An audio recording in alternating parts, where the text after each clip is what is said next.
এই আজকে আমি বানাবো মুগ ডাল ছিটানো লাউ। তার জন্য আমি একটা ছোট লাউ এরকমভাবে কুচিয়ে নিয়েছি, ছোটো ছোটো করে নিয়েছি।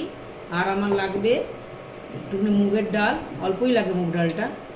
একটু মুগের ডাল, একটা টমেটো, একটু নারকেল কুড়ানো, তেজপাতা, শুকনো লঙ্কা, আদা, কাঁচা লঙ্কা আর গোটা জিরে, এগুলি দিয়ে আমি মুগ ডাল ছিটানো লাউটা করব। আপনারা দেখবেন, দেখুন কীরকম লাগে। গরম হয়ে গেছে কড়াইটা। প্রথমে আমি এই মুগের ডালটাকে ভেজে নেব। আগে মুগের ডালটা একটু ধুয়ে নিয়েছি, ধুয়ে এটাকে আমি একটু ভেজে নেব। শুকনো কড়াইতে ভাজবেন, একটু ভাজা ভাজা করবেন লাল লাল করে।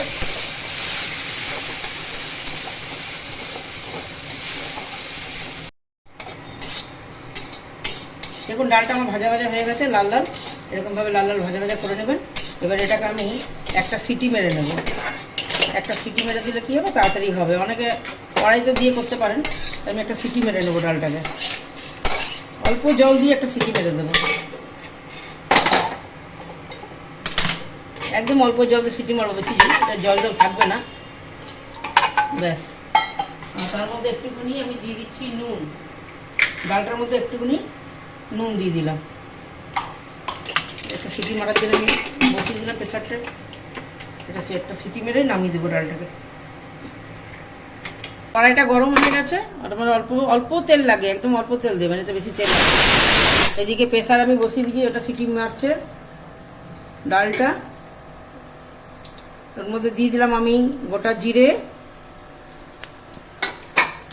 দুটো শুকনো লঙ্কা, তেজপাতা ওখানে দিয়ে দিলাম।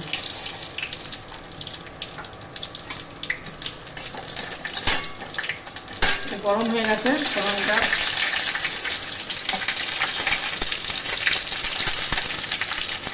এরপরে এর মধ্যে আমি দিয়ে দিব লাউটা।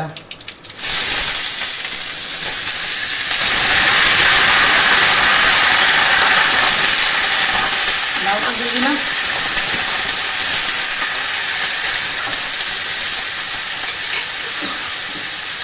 তারপরে আমি লঙ্কা দিব। আমি একটু ভেঙেই দিচ্ছি, আপনারা যদি না চিড়েই দেবেন।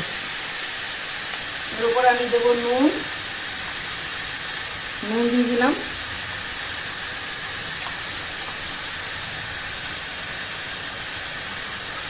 নুন, এটা হলুদ,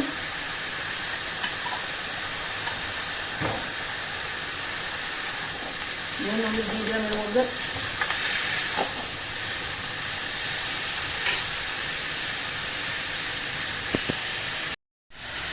তারপরে টমেটোটা দিলাম।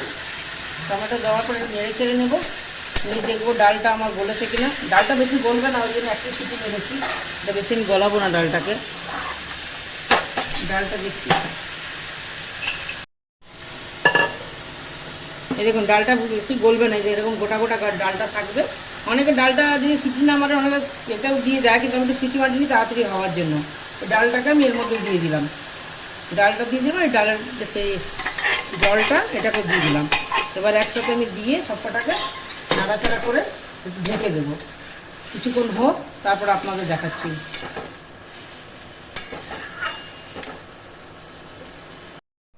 এবার আমি দেখবো এটা হয়েছে কিনা। অনেকটাই হয়ে এসছে। এর উপরে আমি এখন দেবো, দেখুন অনেকটা মাখা মাখা হয়ে গেছে। এর উপরে আমি দেব আপনার নারকেল কোড়ানোটা। নারকেল কোড়ানোটা দিয়ে দিলাম।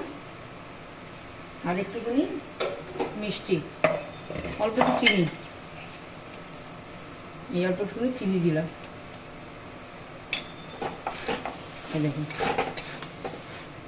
আর একটু করে সামান্য জল দেবো এর মধ্যে, অল্প সামান্য জল দেবো। একটুখানি আমি জল দেবো এর মধ্যে। এটা হয়েই গেছে আমার, এই দেখুন। ব্যাস, এবার নাড়াচাড়া করে এটাকে আমি নামিয়ে দেবো। খুব অল্প এতে রান্নাটা হয়ে যায়, আপনারা করে দেখবেন, খুব ভালো লাগবে এটা খেতে, খুব টেস্ট হয়। একদম মশলা লাগে না এর মধ্যে কোনো, আমি তো কোনো মশলাই দিই না। এরকম সিম্পল রান্না হবে। এই যে আমার রান্নাটা রেডি, আপনারা দেখতেই পাচ্ছেন। এবার আমি এটাকে নামাবো। এবার আমি নামাবার আগে অল্প একটু ধনেপাতা ছড়িয়ে এটাকে নামিয়ে দেবো। আমার হয়ে গেছে এটা, এই ধনে পাতার উপর ছড়িয়ে দিলাম উপর থেকে, ব্যাস আমার রান্নাটা কমপ্লিট। দেখুন কত সুন্দর হয়েছে। রান্নাটাকে নামিয়ে দিলাম। কালার এসছে, খুব সুন্দর লাগে খেতে। এটা আপনারা বানিয়ে খেতে পারেন ঘরে, যাদের একদম মানে বিনা মশলারই রান্না এটা। যদি আপনাদের আমার ভিডিওটা ভালো লেগে থাকে তাহলে একটু লাইক আর সাবস্ক্রিপশন করে দেবেন। Thank you.